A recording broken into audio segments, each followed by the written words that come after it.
O artigo 14, especificamente, da Constituição de 88, é que vai consagrar os instrumentos, que nós chamamos de instrumentos de soberania popular. Quais seriam esses instrumentos? Começando lá no caput do artigo 14, você tem o sufrágio universal, o voto, e depois nós temos 3 incisos, lá embaixo, inciso 1, 2, 3, que são o plebiscito, os instrumentos, plebiscito, referendo e a iniciativa popular. Observo que o sufrágio universal, ele representa o direito do exercício do voto. Com ele não devemos se confundir. Ele representa o direito de exercer o voto, o sufrágio universal. Então, ele é um instrumento também, tanto quanto o voto, de soberania popular.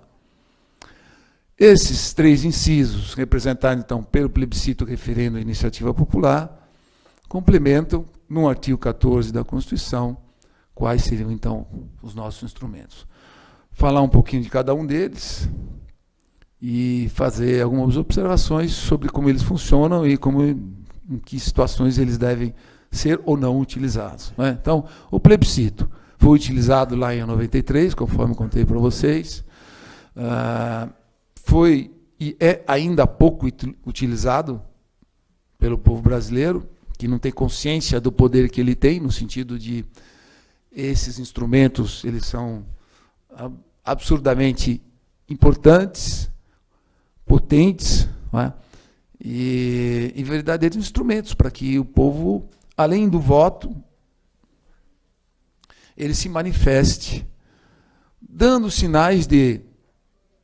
E aí vou lembrar o Rousseau, né, no contrato social, dando sinais que, dentro de um contrato social, entre o Estado e o povo pode se manifestar, além do voto, por esses instrumentos, para dar a entender, olha, estamos satisfeitos com a forma de se administrar, com o Estado, com o governo, ou não. Né? Além de pesquisas populares, né, que a mídia fica fazendo, do tipo, está satisfeito, pouco satisfeito, etc. Então, o plebiscito, o que ele é? Ele é um instrumento constitucional de soberania popular, aonde o povo se manifesta sobre um ato, o fato legislativo ou administrativo, previamente à sua elaboração. Então, o exemplo clássico que eu comentei com vocês lá, da manifestação popular no plebiscito de 93, se propôs uma forma e um sistema de governo, o povo disse sim ou não para determinada forma e sistema, e depois isso se formatou, de maneira administrativa, legislativa.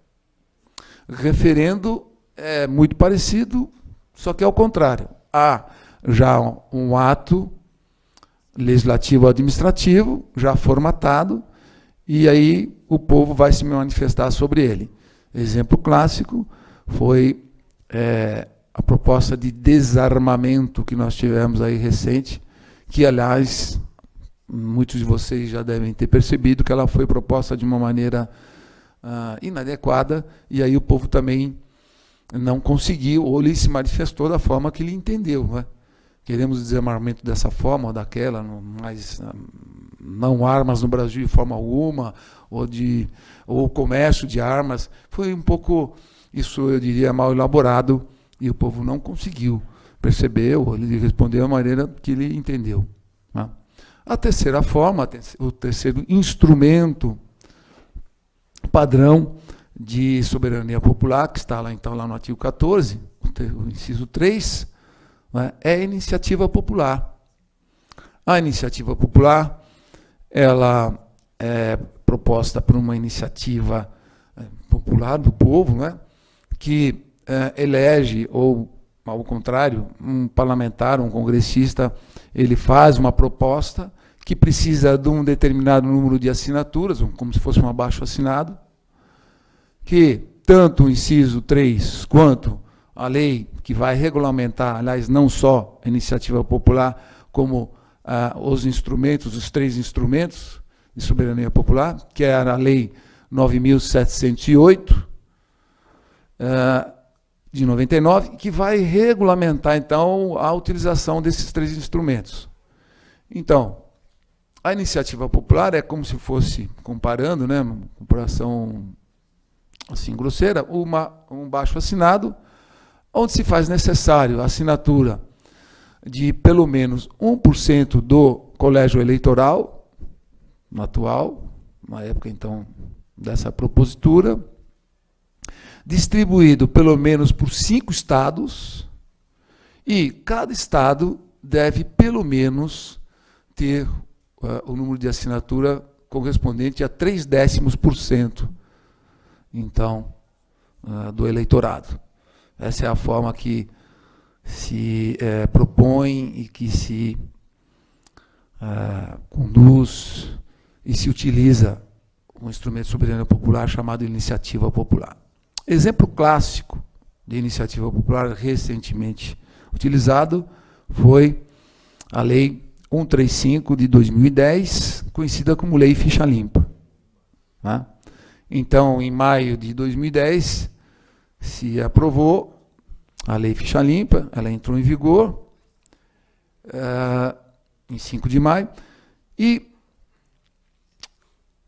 considerando os problemas congênitos que o Estado brasileiro tem, né, e em algumas situações de interferência entre os poderes, porque o Montesquieu, lá, o francês também Montesquieu, se revolta lá na sua tumba quando se fala que a proposta dele, né, que deveria funcionar de harmonia, plena harmonia e independência dos 3 poderes, legislativo, executivo e judiciário, a saber, nesta ordem, legislativo, sim, em primeiro lugar, porque ele é que representa o povo, os deputados federais, né, representam a vontade popular perante o Congresso. A eles nós damos um mandato, com T de tatu, não com D de dado, mas um mandato que é uma procuração, eles nos representarem perante o Congresso para fazer as leis. Essa aqui é a história, a teoria. E isso acaba acontecendo muitas vezes por via transversas, a forma de se conduzir o sistema legislativo, judiciário no Brasil. Então você acaba tendo, né, interferências como os exemplos que eu citei para vocês. A Lei Ficha Limpa, então, nesse sentido, nesse aspecto, ela deveria ter começado efetivamente a funcionar em 2010, mas aí o nosso ministro do STF, Peluso, sabiamente, com propriedade, veio ao público e disse: olha, eu não posso rasgar a Constituição. Por quê? Porque o artigo 16 da Constituição, ele é claro no sentido de a lei complementar não poderia entrar em vigor no ano da sua publicação, só no ano seguinte. Então, em 2011 nós não tivemos eleição, só em 2012. O que eu quero dizer com isso é que em 2010 absolutamente ela não pôde ser utilizada.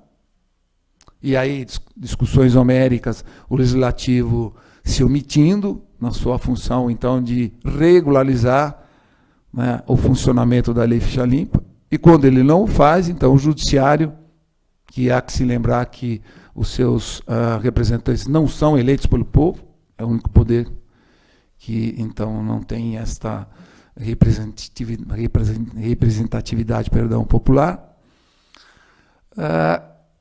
E aí a Lei Ficha Limpa começou a funcionar efetivamente nas eleições de 2012, mas eu diria que muito timidamente, e um pouco mais agora em 2014. Por que eu digo timidamente? Não da forma como gostaríamos. Porque a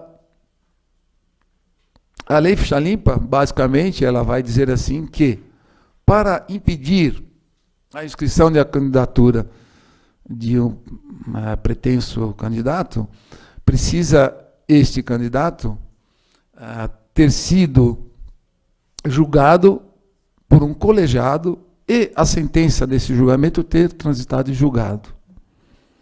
Ora, o que significa isso, traduzindo em miúdos? Não é? É que muitos candidatos a candidatos, eles se inscrevem, conseguem a sua inscrição nos tribunais regionais eleitorais, mesmo tendo uma ficha muito suja, não é? Porque nós, cidadãos comuns, se muitas vezes nem sabemos, mas temos o nosso nome inscrito no Serasa, no SPC e em outros órgãos aí de proteção ao crédito, nós não conseguimos crédito, nós não conseguimos fazer nada e veladamente, muitas vezes, não se consegue nem emprego. Né? Porque quem vai contratar não vai dizer porque é inconstitucional, não vai dizer, não estou te contratando porque você está com o nome no Serasa.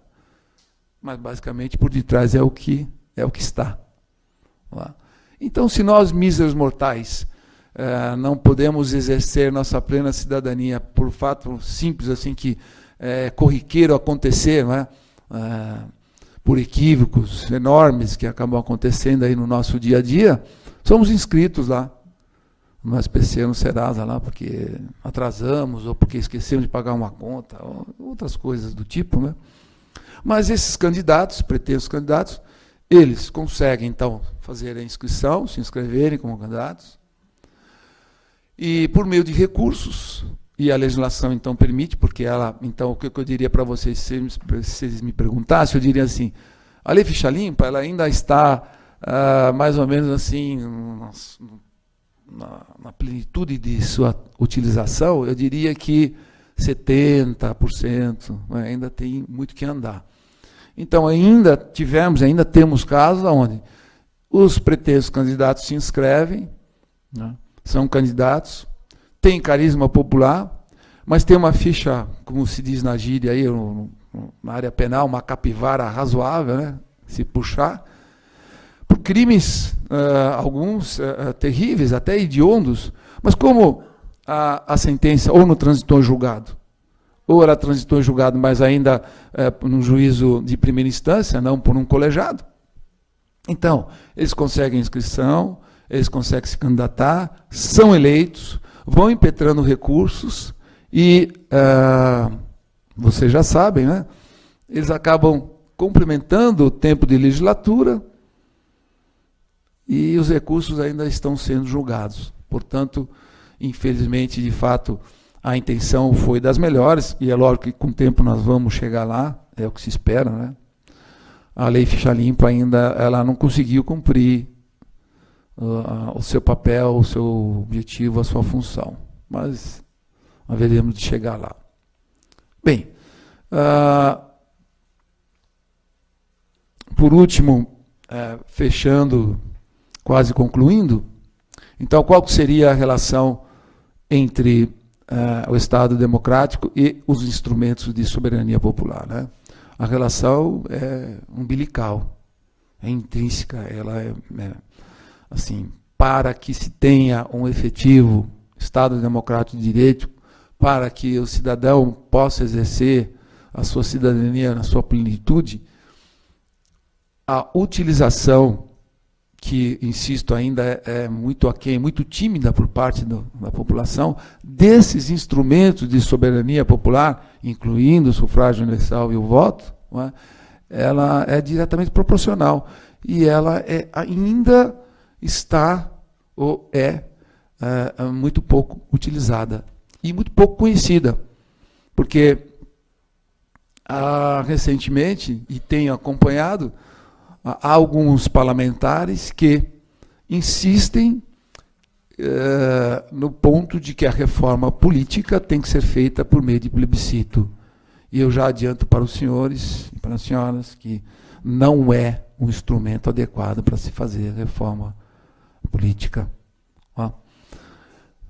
Colocando essas considerações pontuais, eu encerro aqui a minha parte, a minha participação na palestra e me coloco à disposição para perguntas, questionamentos e comentários. Muito obrigado pela presença. Bom dia.